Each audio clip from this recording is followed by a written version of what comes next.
Bom dia, graça e paz, maravilha. Abra sua Bíblia, no livro de Daniel, capítulo 1, e o verso 1. Hoje é o primeiro dia da conferência Mentalidade Transformada, e realmente Deus se faz presente nessa casa. Eu já pude sentir Deus nos louvores. Quero parabenizar os louvores, que realmente todos os louvores trouxe Deus perto de nós. Atribuiu a Ele aquilo que é devido, que é a honra, a glória, o louvor e toda a adoração. Livro de Daniel, nós vamos falar um pouquinho sobre mentalidade transformada. Livro de Daniel, capítulo 1, e o verso 1, Daniel, capítulo 1, e o verso 1. Diz assim o texto: No ano 3º do reinado de Joaquim, rei de Judá, veio Nabucodonosor, rei da Babilônia, a Jerusalém e a sitiou. E o Senhor lhe entregou nas mãos a Joaquim, rei de Judá, e alguns dos utensílios da casa de Deus. E estes levou para a terra de Sinar, para a casa de seu Deus, e o pôs na casa do tesouro do seu Deus. Disse o rei Nabucodonosor a Aspenas, chefe dos seus eunucos, que trouxesse alguns dos filhos de Israel, tanto da linhagem real, como dos nobres, jovens, sem nenhum defeito, de boa aparência, instruído em toda a sabedoria, doutos em ciência, versados no conhecimento, e que fossem competentes para assistirem ou trabalharem no palácio do rei, e lhe ensinasse a cultura e a língua dos caldeus.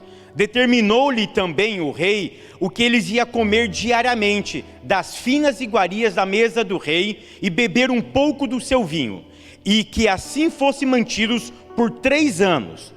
Ao cabo desses 3 anos, eles iam trabalhar para o rei. Entre eles se achavam, dos filhos de Judá, Daniel, Ananias, Misael e Azarias. O chefe dos eunucos lhe pôs outros nomes, a saber, a Daniel o de Beltesazar, Ananias o de Sadraque, a Misael o de Mesaque e de Azarias Abednego. Resolveu Daniel firmemente não contaminar-se com as iguarias do rei, nem com o vinho que ele bebia. Então pediu ao chefe dos eunucos que lhe permitisse não contaminar-se. Vamos pular para o verso 21. Então Daniel continuou até o 1º ano do rei Ciro. Amém? Podemos assentar, queridos? Essa mensagem, mentalidade transformada, é algo, hoje não tem cronômetro, né? Maravilha. É 11:08, então, ali é 11:06, né? Maravilha. Então, hoje estamos começando a mentalidade transformada. O ano acabou de acontecer. Hoje é dia 8.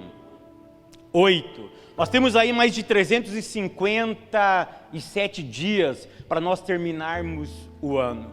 E deixa eu já começar com um alerta. Hoje, a tua mente não vai ser transformada. Não tem como você sair daqui hoje com a tua mente transformada. Porque mentalidade é um processo, não é um momento. Mentalidade é um processo. O que é mentalidade? Mentalidade é um conjunto de coisas que eu faço que muda a minha atitude. Então o que é mentalidade? Em inglês, como se fala mentalidade? Mindset, não é? Isso, esse nome aí. Ou seja, essa que é a ideia. Mentalidade é justamente isso. É um conjunto de ações em que a minha mente, ela passa por uma transformação. É um conjunto de atitudes. É um conjunto de ações. São várias coisas que eu faço que muda a maneira de eu pensar. Daí nasce a palavra mentalidade. É diferente de mente. Mente nada mais é do que uma ferramenta que você tem, que pode ou não potencializar a sua vida. O que é a mente? É uma ferramenta que você tem, é claro que existem vários termos técnicos para isso, mas é uma ferramenta que todo ser humano tem, que potencializa ou não a sua vida. Mentalidade é quando você coloca essa mente para trabalhar em teu favor. Então o que é mentalidade? É um conjunto de atitudes. E o que é mentalidade transformada? A palavra transformada é aquilo que muda a sua mente. E é tão interessante que uma vez que algo é transformado, você nunca mais volta para o estado natural daquilo. Vou repetir. Se você pudesse anotar isso, gravasse isso no seu coração, isso muda a tua história. Quando eu sou transformado em alguma coisa, tecnicamente eu nunca mais volto a ser aquilo aonde eu fui transformado. Nós acabamos de cantar uma canção que diz que quem já pisou no Santo dos Santos, é impossível viver em outro. Quem já sentiu a presença, quem já foi impactado pela glória, ele pode até tentar viver em outros lugares, mas ele fica incomodado. Ele conversa com aquele amigo promíscuo, ele fica incomodado. Ele se assenta numa roda de escarnecedores, ele fica incomodado. Por quê? Porque ele foi transformado, ele já viveu num ambiente que transformou a vida dele. E aquela transformação é inevitável, você ser aquilo que você era no começo. Eu trouxe duas imagens, eu queria que o irmão colocasse aqui, só para você entender isso. Coloca a primeira imagem. Quem já comeu pipoca aqui? Ok, menos o senhor. Pipoca, coloca a imagem do milho da pipoca. Será que ele conseguiu achar? Olha lá, olha que interessante. O que nós estamos vendo ali? Milho de... Mas quando você aquece o milho da pipoca, ela fica como? Coloca outra imagem.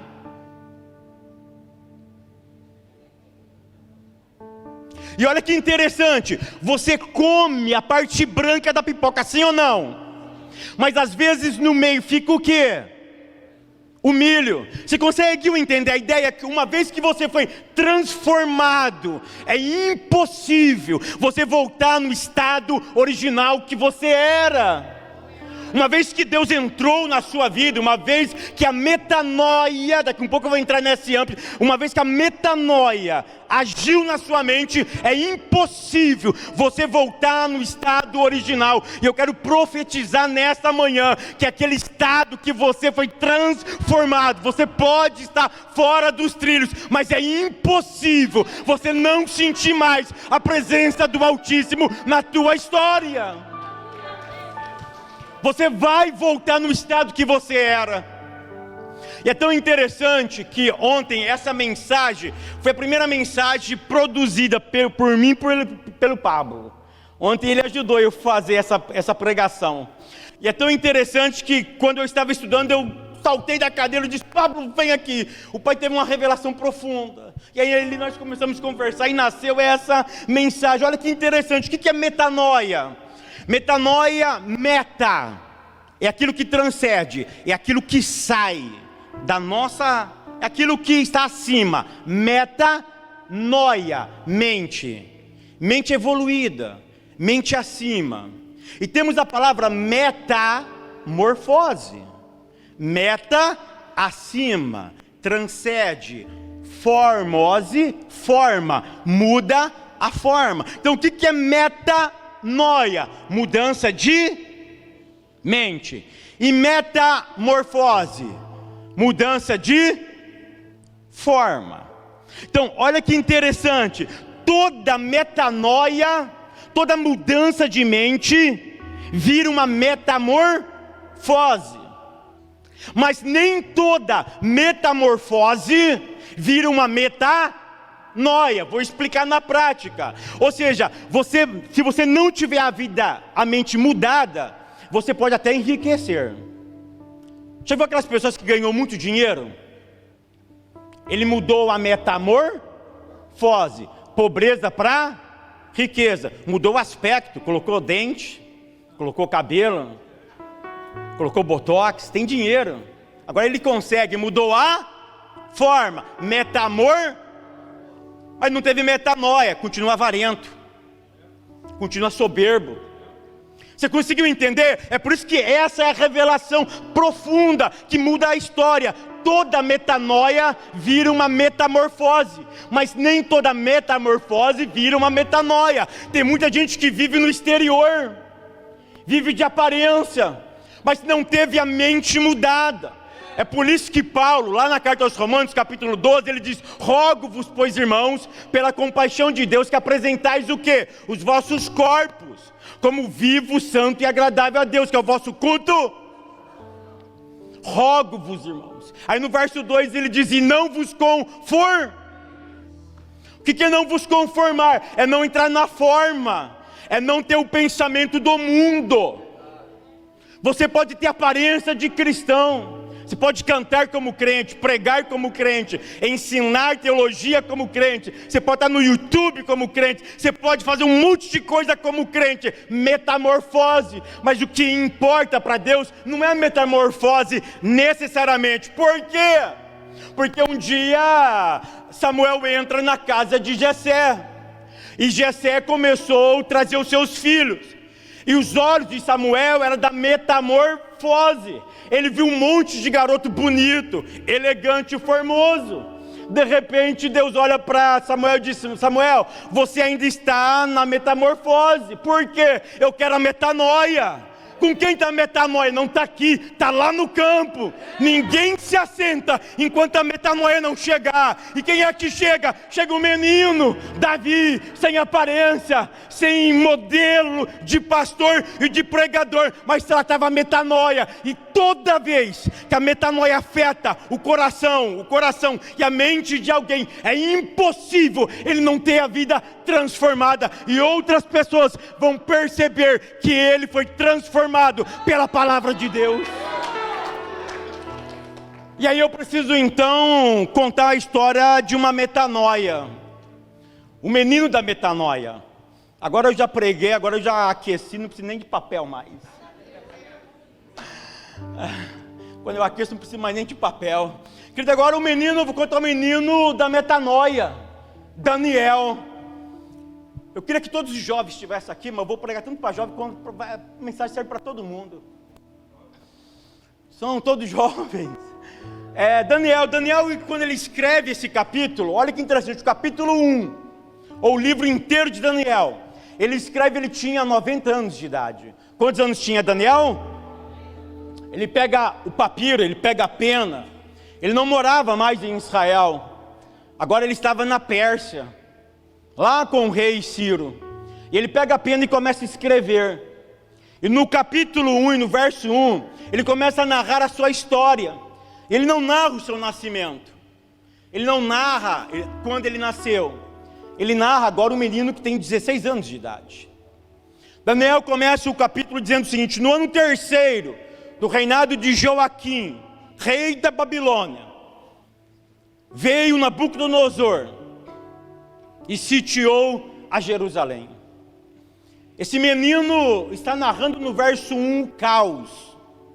Esse menino está narrando a maior tragédia do seu país.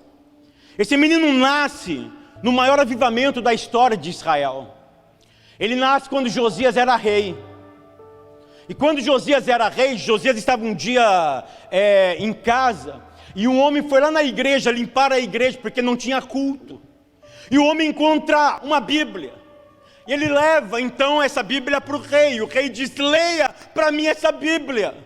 E ele começa a ler a Bíblia, e enquanto ele lia, a palavra modificou o coração de Josias. O que Josias fez? Vamos reabrir o culto. Já fazia mais de 300 anos que não tinha ceia lá em Israel. O culto não era mais aberto aos sábados. E ele diz, olha, vamos proclamar. Ele proclamou um jejum, reabriu a igreja e fez a ceia. E a Bíblia diz que foi o maior avivamento, um dos maiores avivamentos de todos os tempos de Israel. E Daniel nasce nesse fogo. Daniel via profecia, via línguas estranhas. Ele viu o pastor pregando. De repente, ele tinha agora 13 anos, 12 anos. Ele vê quem? Ele vê uma notícia. Ele vê uma notícia que na sua cidade, no seu país, tem exércitos. E ele diz, olha, o exército nos cercou quem? Babilônia. Porque agora Israel não orava mais. Israel não buscava mais a presença de Deus. Israel não tinha mais intimidade com Deus. O caos estava instalado. Nabucodonosor fica 3 anos ao redor de Jerusalém. E um belo dia, no ano 606, ele entra em Jerusalém. E ele leva cativo o povo de Israel. E é tão interessante que ele, no verso 1 e 2, ele narra o quê? O caos. Ele narra a tragédia. E é tão interessante que ele está narrando que ele estava perdendo tudo.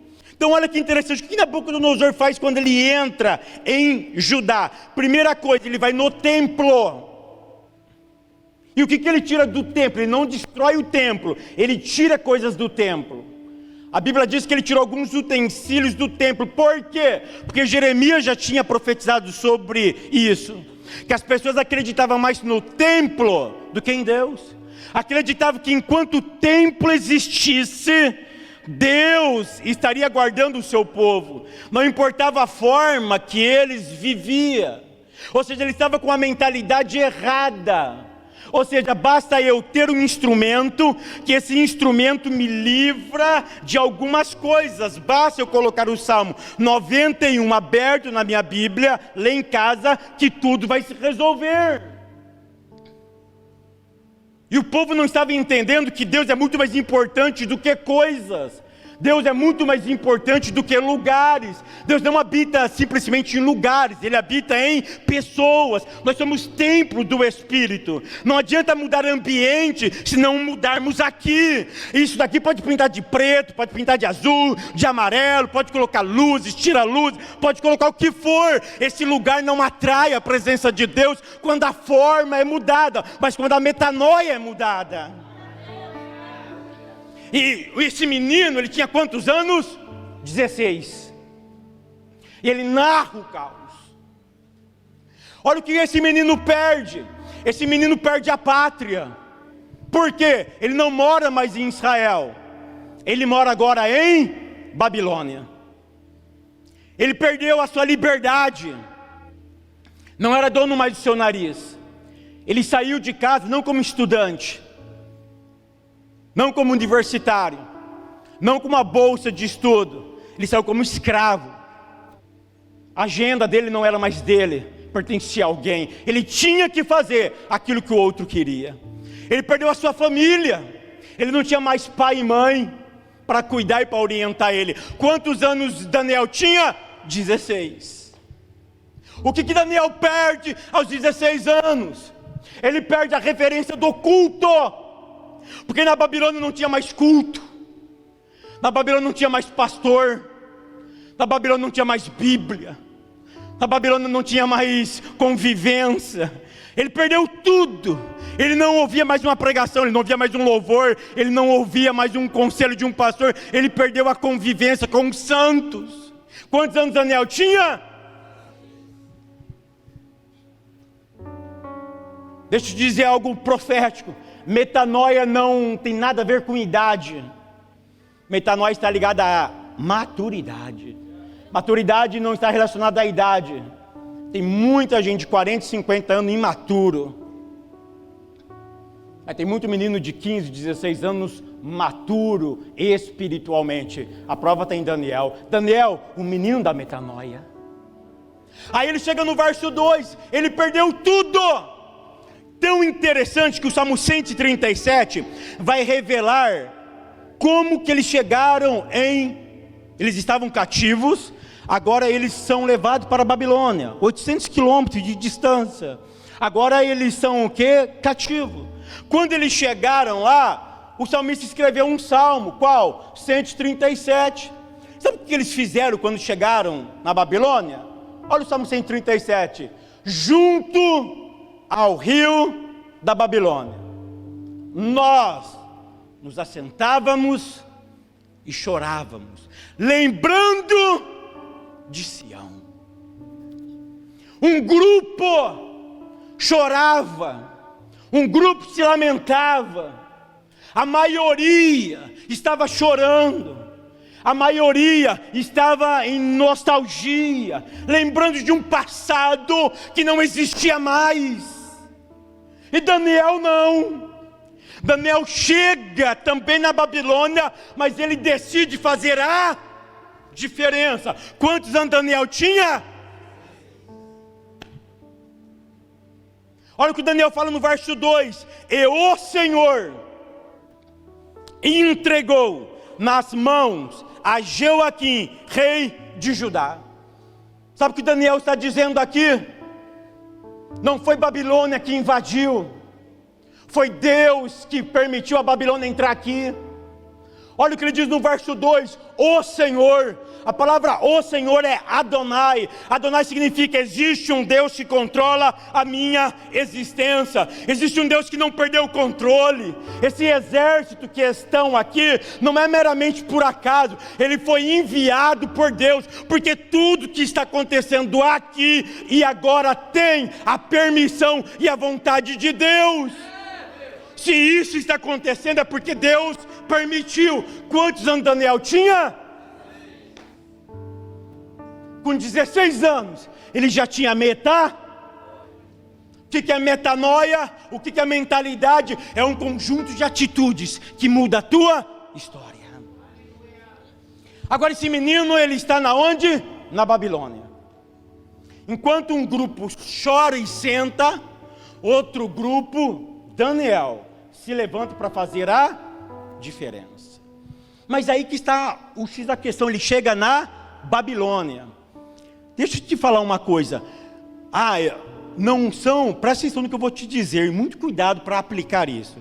Não são lugares que te fazem, mas conviver em ambientes errados muda você ao longo do tempo. Por isso que Daniel chegou lá. O que Daniel fez? Foi dar comida para Daniel. Imagina só, você é levado cativo. Agora você fala: minha vida acabou. Mas Daniel não tinha esse pensamento. Deus estava no controle.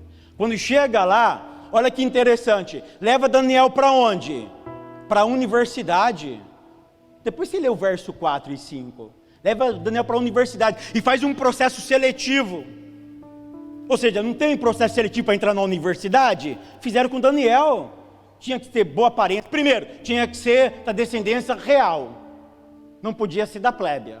Tinha que ser do clero. Tinha que ser bonito, inteligente. Ou seja, ele estava descrevendo, sabe o quê? Um nerd. Você sabe o que é um nerd, né? O CDF, aquele cara na escola que só pensa em estudar. Era esse que ele escolheu. Então Daniel foi escolhido. E outra coisa: Daniel, você vem para trabalhar para mim. Olha a oferta. Você vai trabalhar para mim. E depois que você estudar 3 anos, eu vou te dar um emprego aqui no meu reino, e você vai trabalhar diretamente comigo. O que Daniel fala? Tem outro detalhe. Eu vou te dar comida.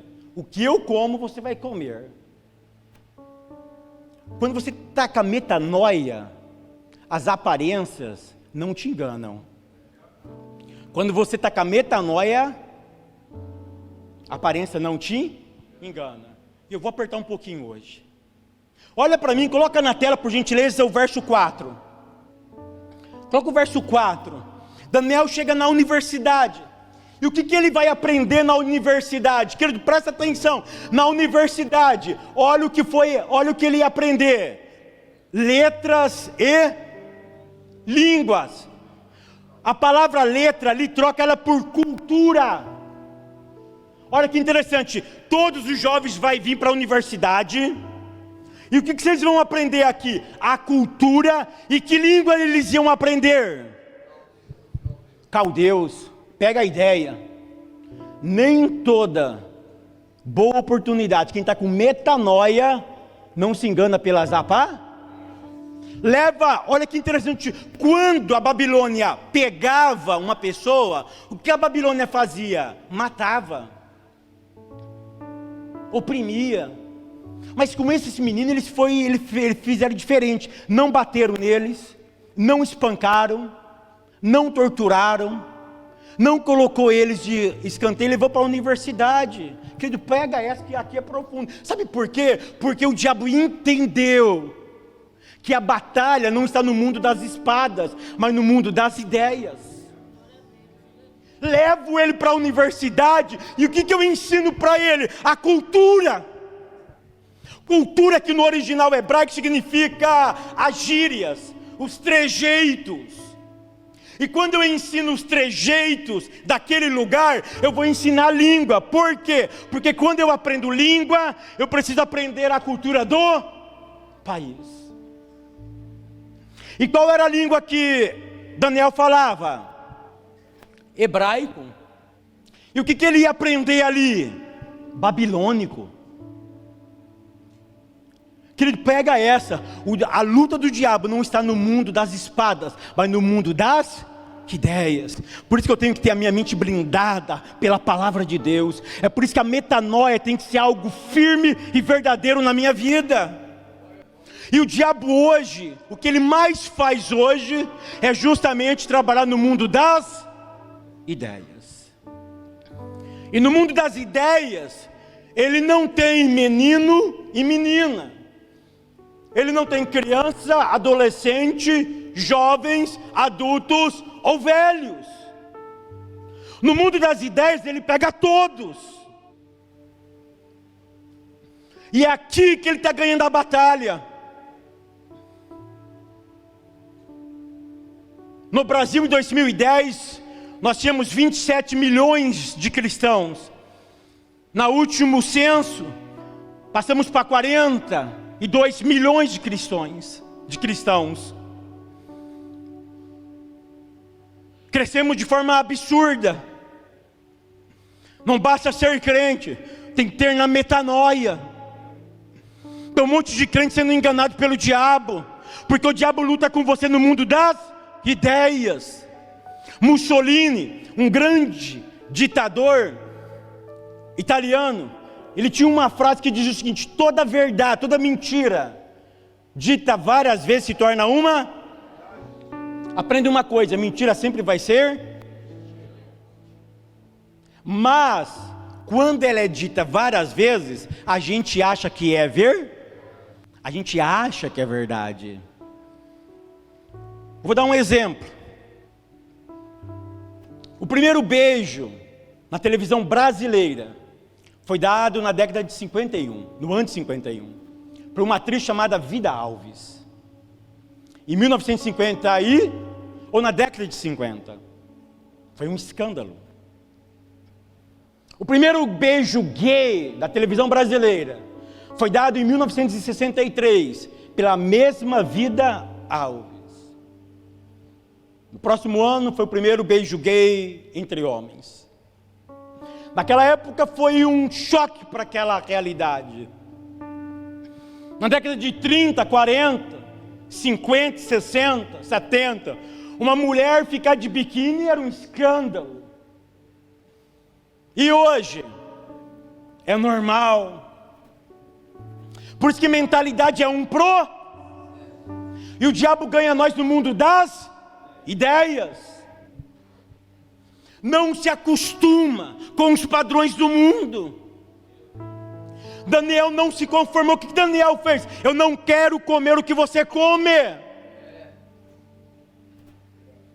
O que eu quero? Me dá legumes e água. Só vou ficar no legumes e águas. Eu só vou comer legumes e beber água. Aí me pergunta: por que, Fábio? Pergunta: por quê? Presta atenção, aí está o segredo. Olha que interessante. Daniel era de que tribo? Me ajuda a pregar a igreja. Daniel era de que tribo? De Judá. A promessa de rei viria de que tribo? Querido, pega essa. Quando você come as iguarias que o mundo te dá, você esquece quem você é e para onde você está indo. Ele decidiu, olha o verso 8, resolveu Daniel, é decisão. Eu não posso andar por emoção, eu preciso andar por decisão. Eu preciso decidir fazer as coisas. Isso é metanoia, é decisão, é poder ativo de fazer alguma coisa. Ele era da tribo de Judá, sobre ele tinha uma promessa. Ele não queria quebrar a promessa, é por isso que ele sentava sozinho. Deixa eu contar uma coisa para você, jovens. Sei que tem pouquinho jovem aqui. O que eu mais fazia no Brasil é pregar congresso de jovens. Eu me converti com 14 anos. Eu nunca desviei da presença de Deus. Eu decidi ser fiel. Eu casei, namorei uma mulher, se chama Cíntia.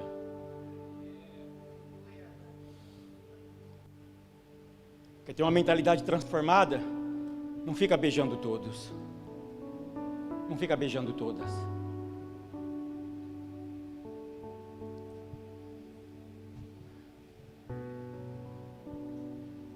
Posso apertar um pouquinho, pastor?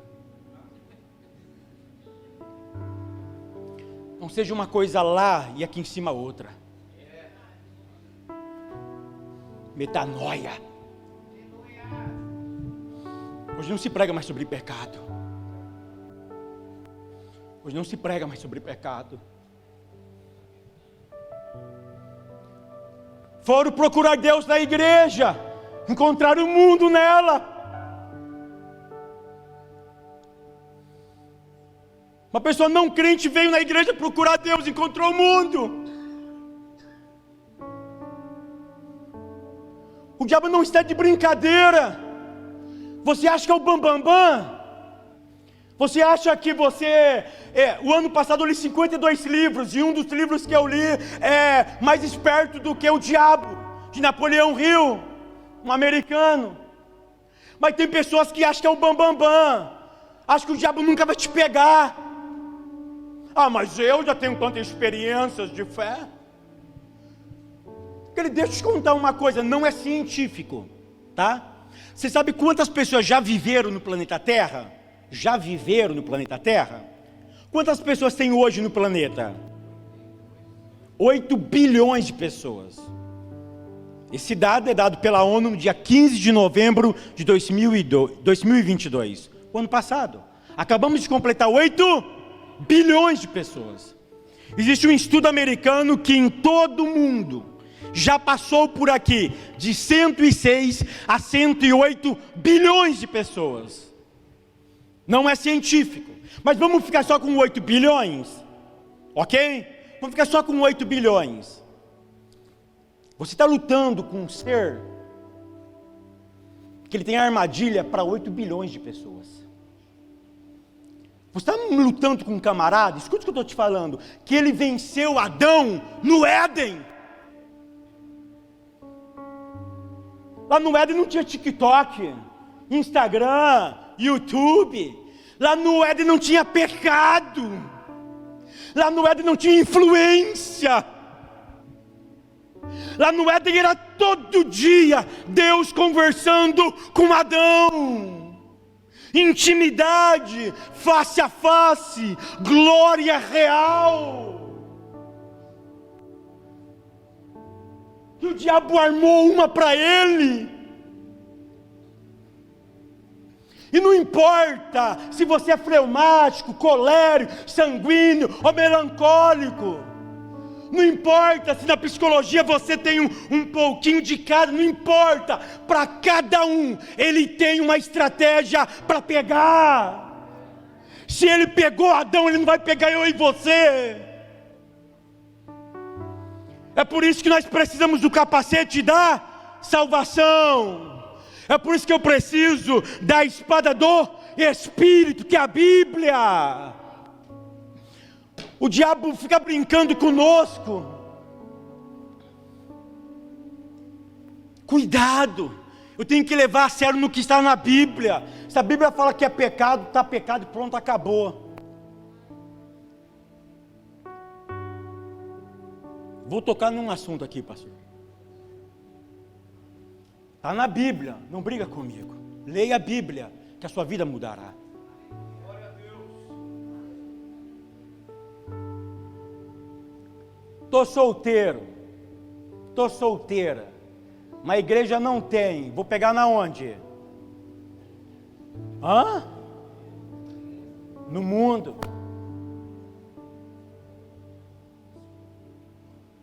A Bíblia apoia ou proíbe?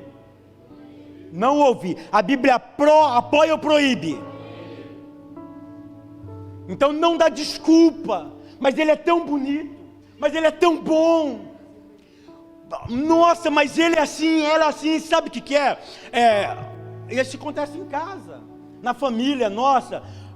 Papo de mulher, né? De domingo, estava conversando e tal. Aí a irmã, parente, nossa, a Bertrand está namorando. Verdade, está namorando. Nossa, olha, ele não bebe, ele não fuma, ele não faz isso, não faz aquilo, só tem assim uma coisinha que ele não vai para a igreja. Consegue entender? Porque deixa eu te falar uma coisa, a Bíblia não trata de moralidade, ela trata de intimidade com Deus.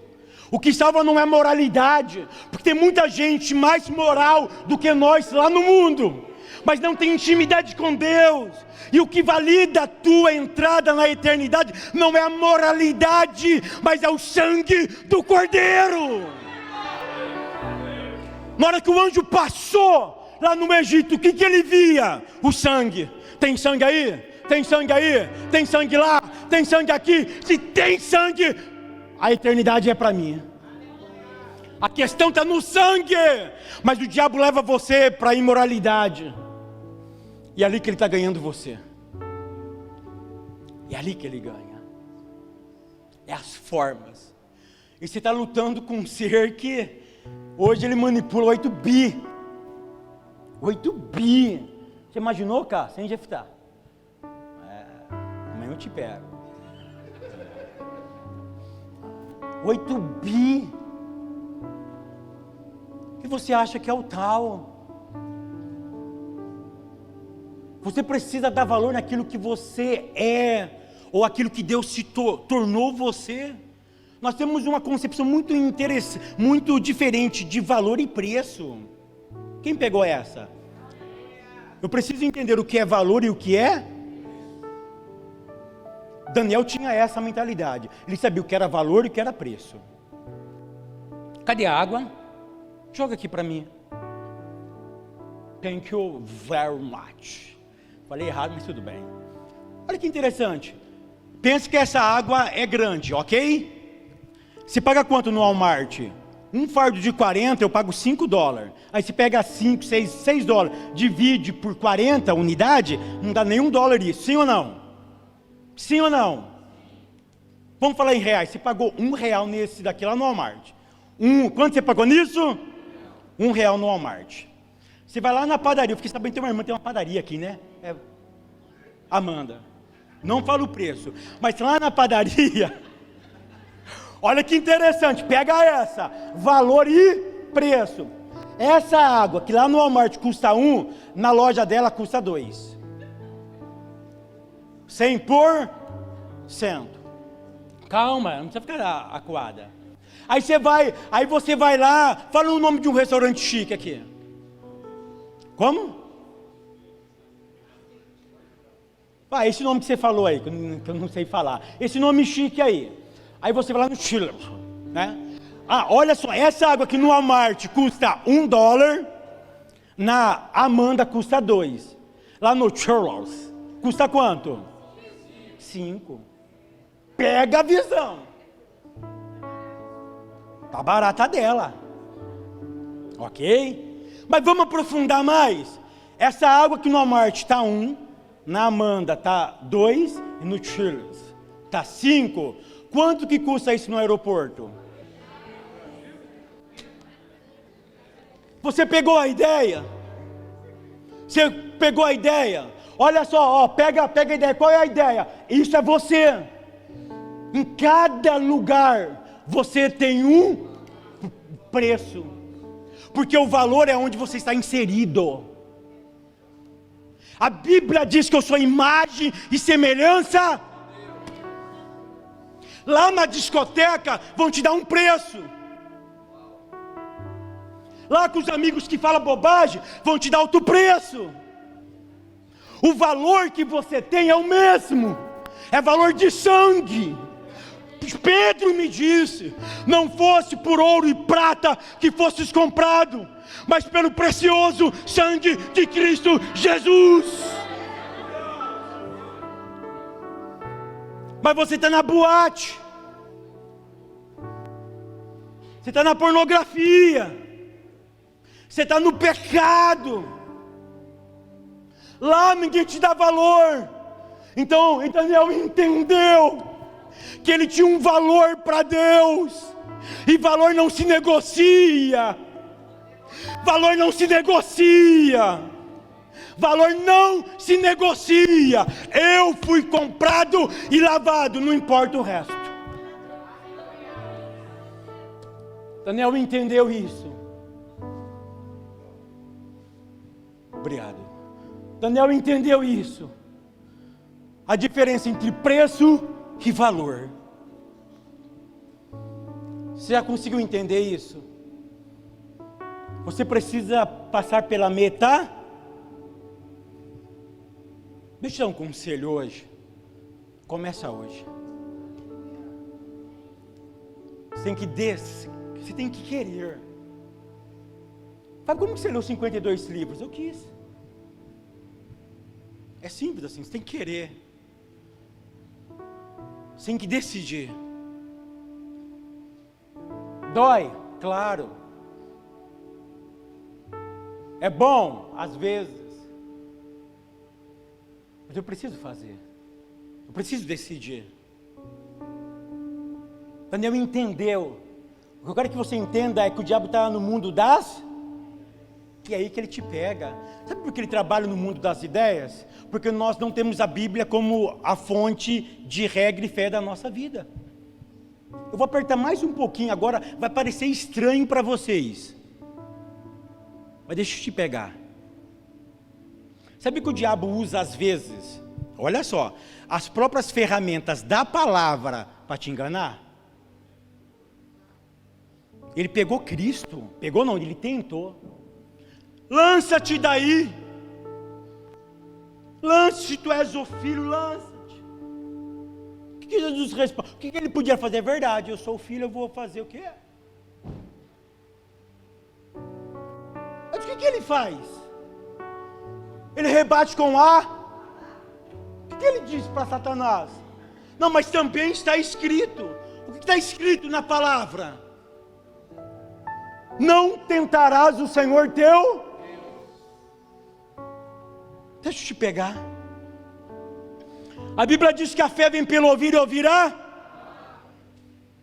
Não adianta ficar 7 dias ouvindo hinos se você não lê Bíblia. Se você não lê Bíblia, Deus não fala contigo. Deus não renova as tuas forças. Deus não muda a tua história. Não tem metanoia sem Bíblia. Eu sei que aqui a glória diminui. Fique tranquilo. Quando Jesus encontrou os discípulos a caminho de Emaús, ele foi cantando? Ele foi o quê? Pregando. E às vezes o diabo nos engana. Você fica o dia inteiro, a semana inteira só cantando, mas não lê Bíblia. Aí não tem o quê? Razão suficiente para defender a tua fé. O diabo trabalha no mundo das...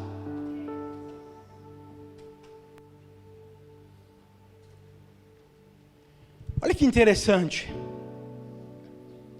Você sabe hoje, uma das coisas que mais está mudando a metanoia das pessoas Na sociologia existe uma coisa chamada de aculturamento, ou na pedagogia. O que é o aculturamento? É a junção de duas ou mais culturas juntas que se torna uma só cultura. Por exemplo, a cultura brasileira, na antropologia, ela é formada por 3 culturas: indígena, portuguesa e africana. Nasce então a cultura brasileira. Por isso que eu disse na minha introdução, você não vai ter a sua mente transformada hoje, ela é um pro. Cultura brasileira não aconteceu, foi construída. A sua cultura precisa ser construída a partir de hoje. Se você ainda não está nesse processo, entra nele hoje, corre nele hoje para mudar isso daí. Então o que é o aculturamento? É a junção de 2 ou mais culturas. Foi por isso que levou ele para a Babilônia.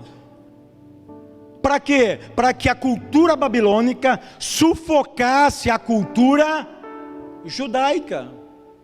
E ele esquecesse de onde ele era.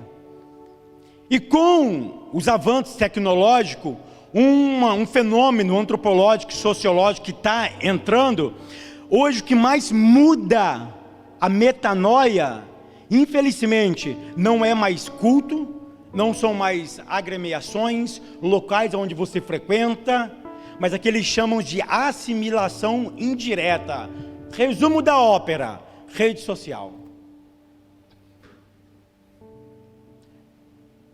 O pai, a mãe ensina o menino 15 anos. Ele viu um TikTok de 15 segundos, já mudou. Ele viu um TikTok de 15 segundos, já mudou. Você viu aquele TikTok? Tremendo, hein? Você viu? Vi quanto tempo? Foi 15 segundos. Ele falou tanto comigo.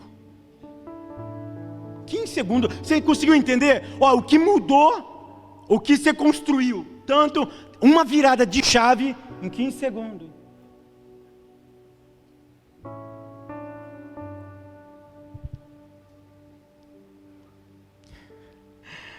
Tem coisa que eu não posso falar. Olha que interessante, nós não entendemos isso. Eu preciso ter uma mente blindada pela palavra. A palavra não se negocia. A palavra não se negocia. A palavra não se questiona, se vive. E para terminar, olha, coloca o verso 21 para mim, querido. O último verso de Daniel.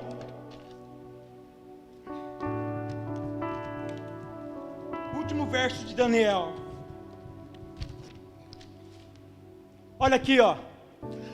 Daniel tinha quantos anos quando ele escreveu esse livro? Não, quando ele escreveu 90. No verso 1 ele tinha quantos anos? 16. Olha só, no verso 1 ele tinha 16. No verso 21, olha, ó, leia para me responder, ok? E Daniel esteve até o 1º ano do rei. Quantos anos Daniel tinha aqui? No mínimo.